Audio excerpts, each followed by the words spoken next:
Igihombo coronavirus imaze guteza isi kibarwa mu miliyari y'amadolari ku buryo biri gutuma isi igira ihungabana ry'ubukungu ribi cyane nyuma y'iryabayeho mu 1930 ryiswe Great Depression nk'uko ikigega mpuzamahanga cy'imari FM giherutse kubitangaza. Iki cyorezo kikiza ibihugu byinshi byafashe ingamba zo guhagarika ibikorwa byose kugira ngo abantu bagume mu ngo badakomeza gukwirakwiza coronavirus. Ibihugu ariko ntibyashyize mu bikorwa gahunda ya guma mu rugo ku buryo bungana. Ku ikubitiro habanje gukwirakwira amakuru y'uko coronavirus yibasira abafite umubiri ufite intege nke ku buryo abafite intege nke imibiri yabo ishobora kurwara iyo virus mu buryo bwihuse. Ibi ngibi abashakashatsi mbere ntibabikozwaga. Gusa kuri ubu aho ibintu bigeze, ihungabana ry'ubukungu iki cyorezo kimaze guteza isi bisa nk'irigeze ku rwego abantu batagishoboye kwihanganira ku buryo za leta z'ibihugu zatangiye guhindura umuvuno. Kwiga kubana na coronavirus nk'umuturanyi, kwirinda no kwishyira mu kato igihe uyirwaye nibyo bintu bitatu za leta z'ibihugu zatangiye guhanga amaso ku buryo zimwe zatangiye no koroshya gahunda ya guma mu rugo kugira ngo abantu basubire mu tuzi n'ibikorwa byabo bya buri munsi. Mu bikomeje kwibazwa cyane, haribazwa niba ubwirinzi bw'umubiri bushobora guhangara coronavirus umuntu ufite ubwirinzi bw'umubiri ntayirware. Abashakashatsi bo muri kaminuza ya Oxford mu Bwongereza baherutse gutangaza ko bari gukora amanywa n'ijoro kugira ngo muri 2020 bazabe babonye doze zibarirwa muri miliyoni z'urukingo rwa coronavirus. Hari abantu bagiye bayirwara bakabwirwa ko bakize bakagira icyizere ko imibiri yabo yirimye mu budahangarwa buzatuma badashobora kongera kwandura COVID-19 ariko nyuma y'igihe ikongera kubafata. Bigenda gute ngo bigeraho ngaho? Ibikoresho byifashishwa mu gupima barwaye coronavirus bifite ubuhe bushobozi? Umuti wa Remdesivir uvugaho ko ufite ubushobozi bwo guhangara coronavirus wo ibyawo bimeze gute? Nitwa Cyprien Ngendahimana nguhaye ikaze.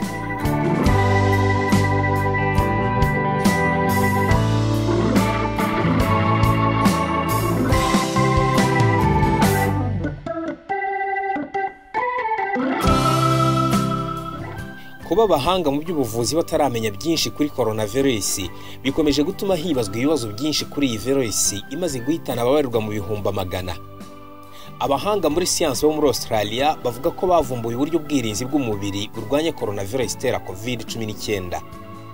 Ubushakashatsi bwabo bwasohotse mu kinyamakuru cy'ubushakashatsi mu buvuzi cya Nature Medicine Journal bugaragaza ko abantu bari koroherwa ubu bwoko bushya bwa coronavirus nk'uko boroherwa ibicurane bisanzwe.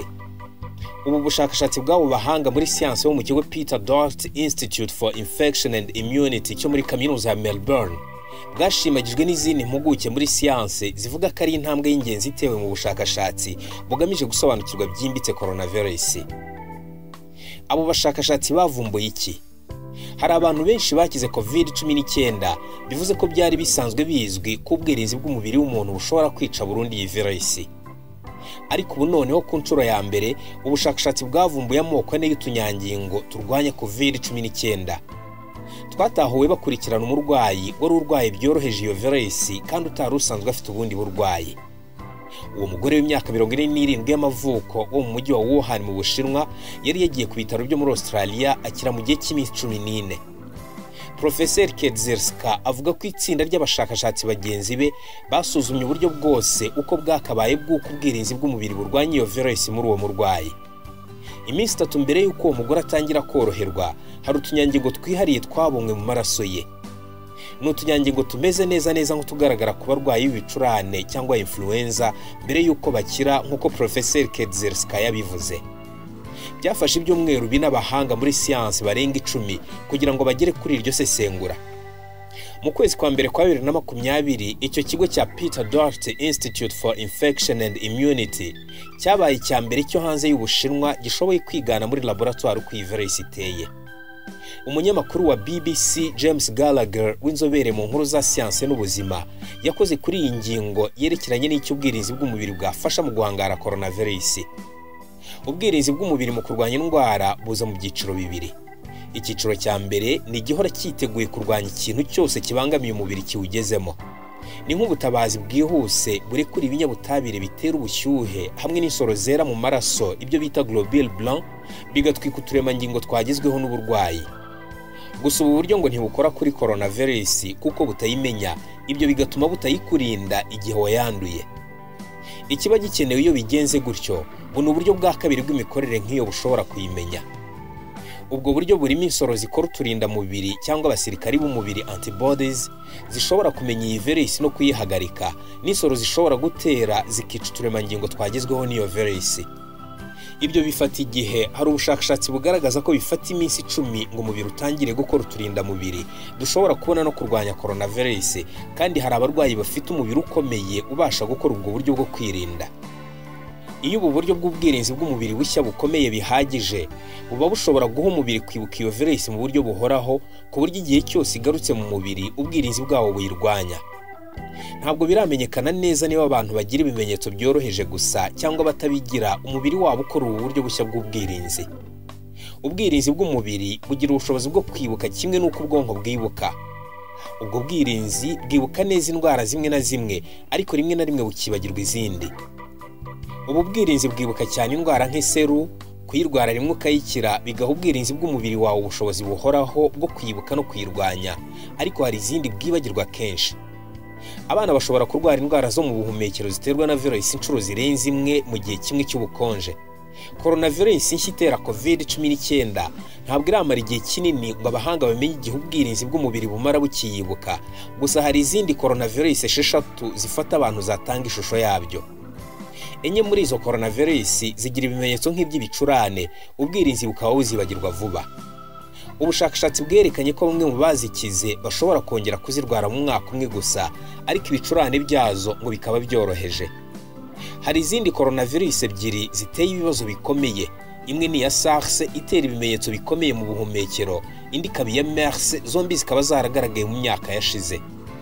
Kuri izo coronavirus, Paul Hunter wigisha mu ishami ry'ubuvuzi muri kaminuza ya East Anglia avuga ko ikibazo atari ukumenya niba umubiri uzigiraho ubwirinzi, ahubwo ikibazo ngo ni ukumenya igihe ubwo bwirinzi bumara, kuko byagaragaye ko ubwirinzi bw'umubiri kuri izo virusi budahoraho.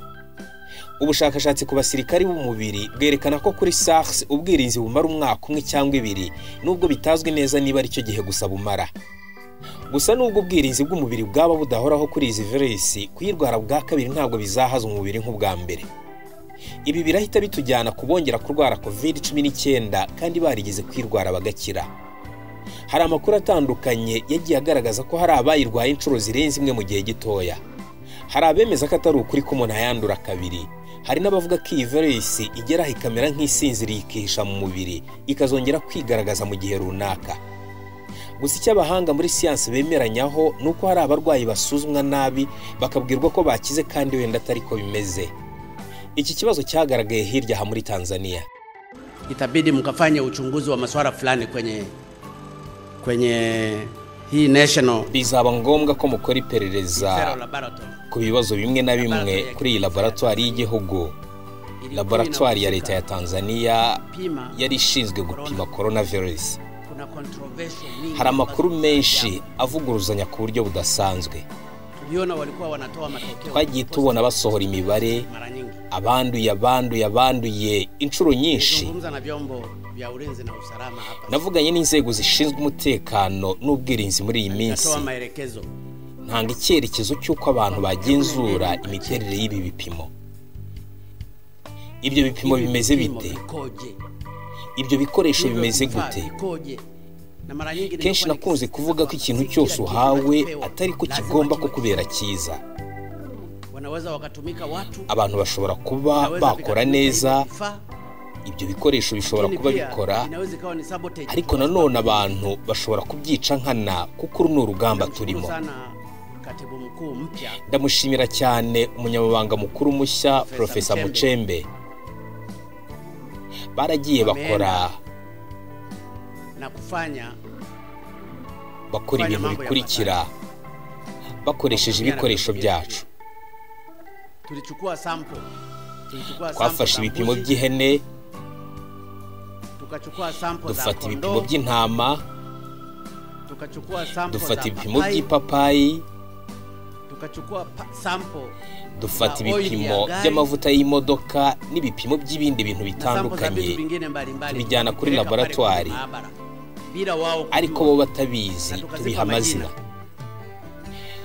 Urugero nk'ibipimo by'amavuta y'imodoka twabihaye izina rya Jabil Hamza, umugabo w'imyaka 30, mwenye miaka 30, male. Ibyo byagaragaje ko ari muzima. Tulipopeleka sample, tujyanye ibipimo by'igifenesi twari twahaye izina rya Sarah Samueli, ambalo tuyipa jina la umugore Sarah w'imyaka Samuel, 45, female. ibisubizo ntibyagaragaye. Matokeo yake yalikuwa unconclusive.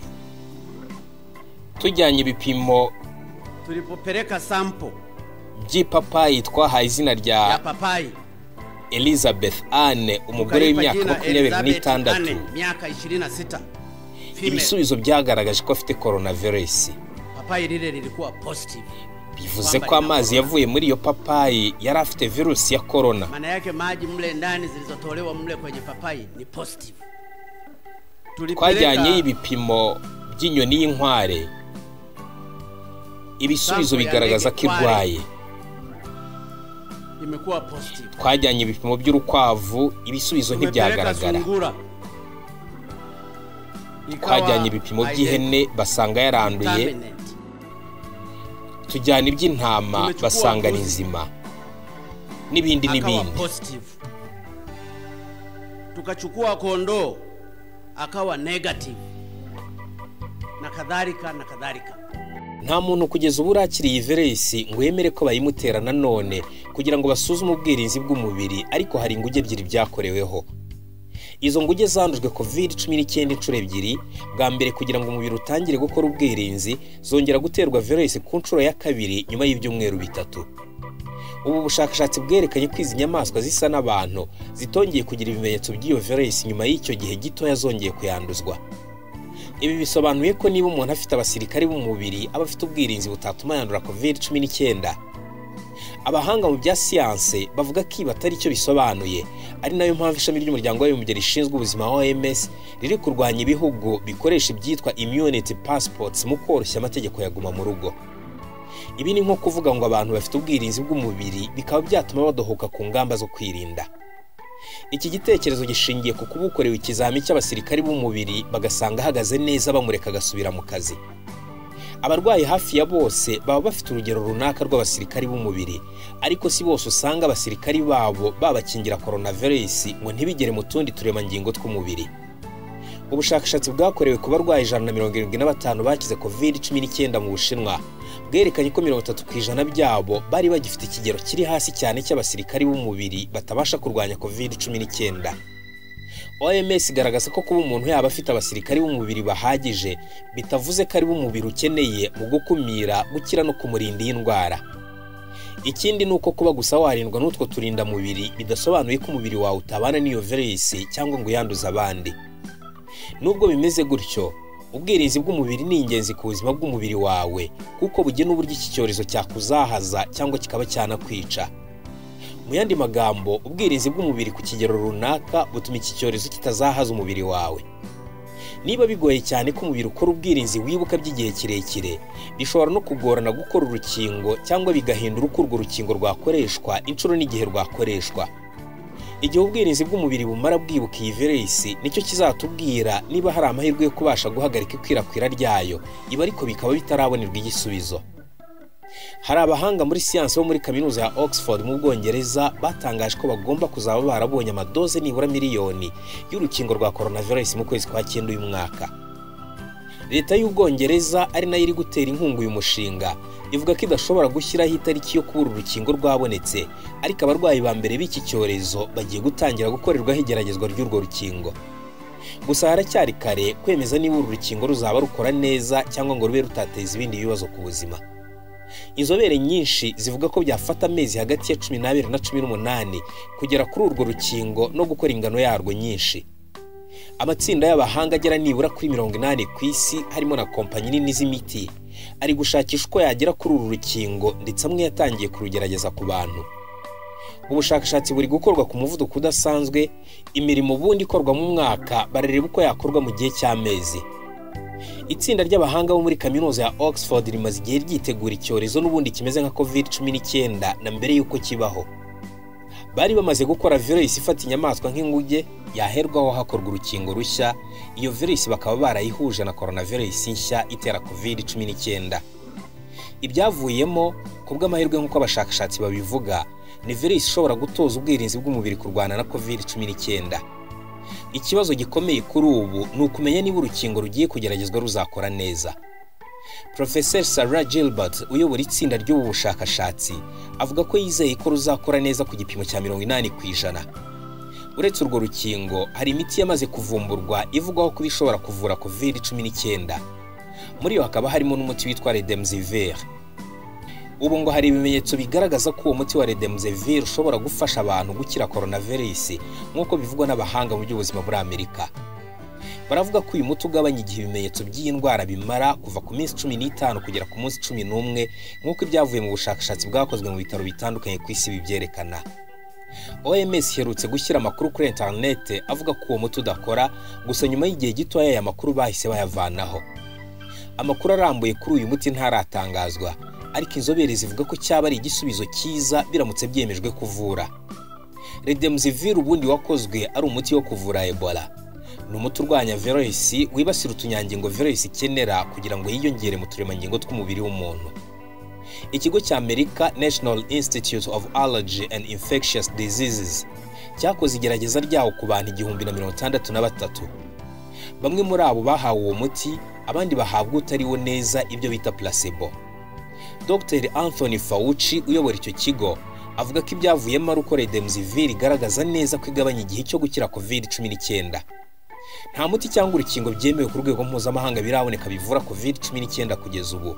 Mu kuyivura abaganga bakaba bavura ibimenyetso byayo, ubwirinzi bw'umubiri nabwo bugahangana na virusi kugeza umuntu akize cyangwa byanze. Dr. Fauci avuga ko ibyavuye mu igerageza byerekana ko uyu muti wa Remdesivir ushobora kuzibira iyi virusi. Ibi bikaba bifungura umuryango kuko hashobora kuboneka uburyo bwo kuvura abayirwaye. Ntiharamenyekana neza abo uyu muti ufasha, niba ari abagombaga gukira n'ubundi ukiza vuba cyangwa ngo bimenyekane niba unafasha abantu barembye bakoroherwa. Ntibiramenyekana kandi niba ukora cyane mu bakiri batoya cyangwa bakuze, niba ufasha abasanzwe bafite izindi ndwara cyangwa batazifite, cyangwa niba ufasha gusa abo virusi itarabaho nyinshi mu mubiri. Ibi ni ibibazo bizasubizwa mu gihe hazatangazwa amakuru yose kuri uyu muti. Nitwa Cyprien Ngendahimana, ndagushimira umwanya wawe wafashe ukurikiye iki kiganiro. Komeza wirinde.